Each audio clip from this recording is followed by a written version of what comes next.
زه اوس خبر شوم چې مور مې دروازه کې جاړي ما به ویل دا خلک ولې ادیره کې جاړي چا چې به کلي کې هر چا له حوصله ورکوله هغه سپین ږیری نن د زوی په جنازه کې جاړي سلامونه ملګرو ستړي مه شئ جاوید شاه درمان یم دا وخت ناست یو ما سره خوږ ژبې شاعر د لوی کور نه راغلی جان ضمیر شینواري را سره دا ټایم ناست دی ما غوښتل دی سره زما رابطه ملګرتیا د ډېر وخت نه د سوشل میډیا خو مخامخ لیدل موږ دا په لومبي ځل باندې وشو دا د کویت نه راغلی دی او سیده راغلی دلته پېښور ته نو ما غوښتل چې دنه څه شعرونه ریکارډ کړو او تاسو ته یې ډالۍ کړو نو را سره اوسئ او جان ضمیر شینواري را سره واورئ ډېر ښه شاعر دی د دردونو شاعر دی خوږ غږ لري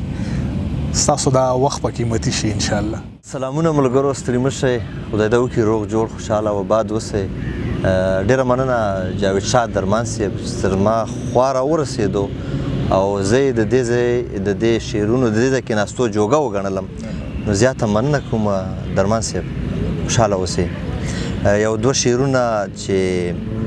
حوصله لاړه بس ناهیلې شومه د یو ژور ګړنګ نه لیلې شومه تا هم پتنګ غوندې ځان لولفه کړو زه هم د شمې درته ویلې شومه شهید شوي ارمانونه مې خوږېږي غاړه رانه کړې زخمونه مې خوږېږي واه نه نه که نه خندا راله ښه نه ده لا تازه دي پرهرونه مې خوږېږي واه ارشاد ډېر ښه غزل دی چې عجیبه ژوند دی خودکشۍ مه پکې وزغملې اوږدې مسافرۍ مه پکې وزغملې ما خودکشي وکړه مړ نه شوم چا وژغورلم داسې مری وه چې رسۍ مه پکې وزغملې او ما خو پرېږده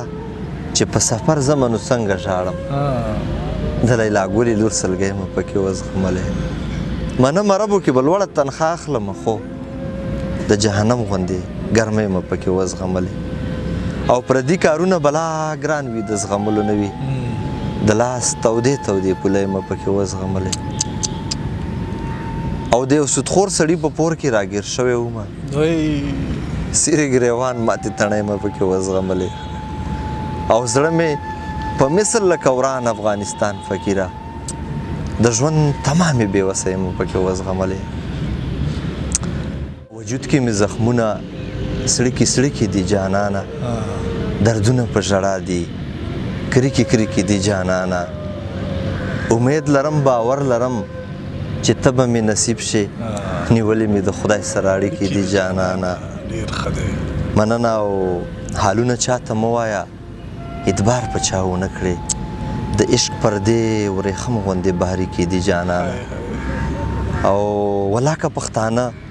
په ګنډه تار څوک رانه بیل کړي زمونږ د رګو وینې شریکې دي جانانه او چې چېرته په پالګر مې پال کتلی دی نو وایي فقیره ستا تندي کې تشې لیکې دي جانانه ربه وړوکی غوندې سوال دی زما په ژوند کې تنګ یم دغه حال دی زما هغه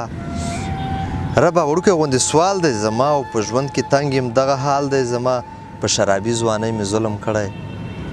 تنقید په ځان منم زوال دی زما او لوړه بنګله مې ځکه جوړه نه کړه دا میرات مړی جیب کنګال دی زما لاسونه هر ماښام پولی راوړمه شکر دی رزق خو حلال دی زما او فقیره زړونو کې چې لار وباسي دغه په شعر کې یو کمال دی زما ډېر ښه شعر نور بې کماله سړی مه درمان صاحب نه ارشاد اورو زه دې ویشتی یم په زړه مازدیګري کې هغه تا چې راکاته مازدیګري کې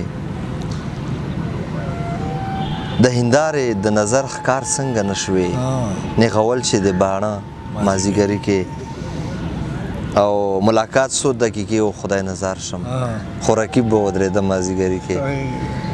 مننه او ستا ډولۍ له چې اغیارو اوږه ورکړه فقیر مخ ځان له واهه مازدیګري کې بس نه مې ته پکار یې نه مې ستا تصویر پکار دی ماله دا ستا بې وفایي باندې یو ویر په کار دی هسې نه بیا په چا مین شم په یو بل بې ننګه ماله تړل په کار دی ماله یو زنځیر په کار دی افغانستانه خدای ګو بل رقم ته نه جوړېږي دا ستا دپاره د صدام غوندې وزیر په کار دی ډېر ښه دی مننه او رنځوره مور مې ژړېده په چغو چغو ویلې زما نه لرې مسافر زما فقیر په کار دی ډېر ښه مننه خواهش مې مړ کړو په ارمان مې وس ونه رسېدو په خپل سراب سراب ګمان مې وس ونه رسېدو مورې ما وبخه غربت بلا خوړلی یم ستا په ریښې ریښې ګریوان مې وس ونه رسېدو هڅه مې وکړه په مارغانو مې پښتو زده کړه خو افسوس افسوس چې په انسان مې وس ونه رسېدو د یو هندو زړه مې د خدای په ذکر نرم کړو بس خو په ریښتوني مسلمان مې وس ونه رسېدو ډېره مننه ملګرو د وخت راکولو موږ سره اوسئ د بل پروګرامو پورې د الله په امان بس دا پروګرام یې نه تصویران لږ بس